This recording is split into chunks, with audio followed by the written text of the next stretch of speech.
Assalamualaikum warahmatullahi wabarakatuh. Perkenalkan, nama saya Dery Anissa Fitri dari kelas 10 MIPA 7. Di sini saya akan menjelaskan tentang Bank Sentral.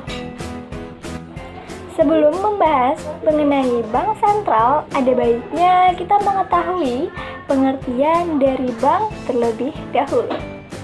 Berdasarkan Undang-Undang Nomor 10 Tahun 1998 tentang Perbankan, bank dapat diartikan sebagai badan usaha yang menghimpun dana dari masyarakat dalam bentuk simpanan dan menyalurkannya dalam bentuk kredit dan bentuk-bentuk lainnya dalam rangka meningkatkan taraf hidup masyarakat.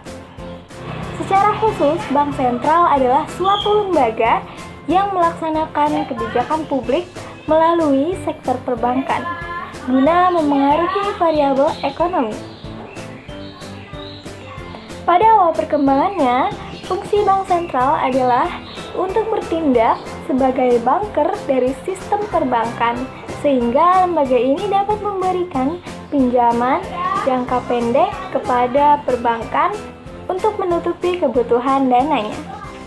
Selain itu, di awal perkembangannya, lembaga ini juga melakukan aktivitas komersial, seperti halnya yang dilakukan oleh bank umum saat ini.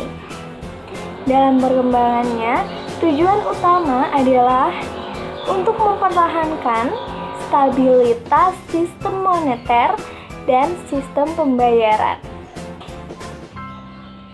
Di Indonesia sendiri, peranan bank sentral dilakukan oleh Bank Indonesia. Berawal dari De Javasche Bank yang didirikan oleh Belanda pada 24 Januari 1828. Setelah Indonesia merdeka, bank tersebut dinasionalisasi menjadi Bank Indonesia dan berada di bawah kewenangan pemerintah Indonesia. Pada awal periode kemerdekaan, Bank Indonesia masih melakukan usaha komersial.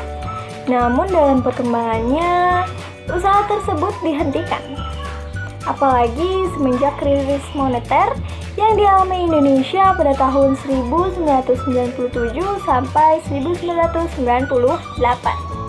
Bank Indonesia diberikan independensi untuk fokus pada tujuan utama, yaitu mencapai dan memelihara kestabilan nilai rupiah. Tujuan atau fungsi bank sentral atau Bank Indonesia yang utama adalah untuk mencapai dan memelihara kestabilan nilai rupiah. Kestabilan nilai rupiah yang dimaksud terdiri dari dua aspek, yaitu pertama, kestabilan terhadap barang dan jasa yang tercermin dalam kestabilan tingkat inflasi di Indonesia. Yang kedua, yaitu kestabilan terhadap mata uang negara lain yang tercermin dalam nilai tukar mata uang asing atau kurs. Untuk dapat mencapai tujuan yang diharapkan, Bank Sentral memiliki 3 tugas utama. Yang pertama, yaitu menetapkan dan melaksanakan kebijakan moneter. Tugas bank sentral ini dilakukan dalam rangka mengendalikan jumlah uang yang beredar agar tercipta kestabilan nilai rupiah terhadap barang dan jasa. Yang kedua, yaitu mengatur dan menjaga kelancaran sistem pembayaran. Tugas bank sentral ini dilakukan dalam rangka terciptanya kesepakatan, aturan, standar, dan prosedur yang digunakan untuk mengatur peredaran uang. Sistem pembayaran yang dimaksud dapat berupa sistem pembayaran tunai dan non-tunai. Yang ketiga, yaitu mengatur dan mengawasi perbankan. Seiring dengan terbentuknya Otoritas Jasa Keuangan atau OJK, tugas pengawasan yang dilaksanakan oleh Bank Indonesia difokuskan kepada pengawasan makroprudensial, sementara pengawasan mikroprudensial diserahkan kepada OJK. Selanjutnya yaitu wewenang Bank Indonesia. Dalam pelaksanaan tugasnya, Bank Indonesia memiliki wewenang tertentu yang telah ditetapkan oleh undang-undang. Yaitu, yang pertama, wewenang Bank Sentral yang berkaitan dengan tugas menetapkan dan melaksanakan kebijakan moneter yang meliputi 1. Menetapkan tingkat diskonto, cadangan, minimum, bank umum, serta mengatur kredit atau pembayaran.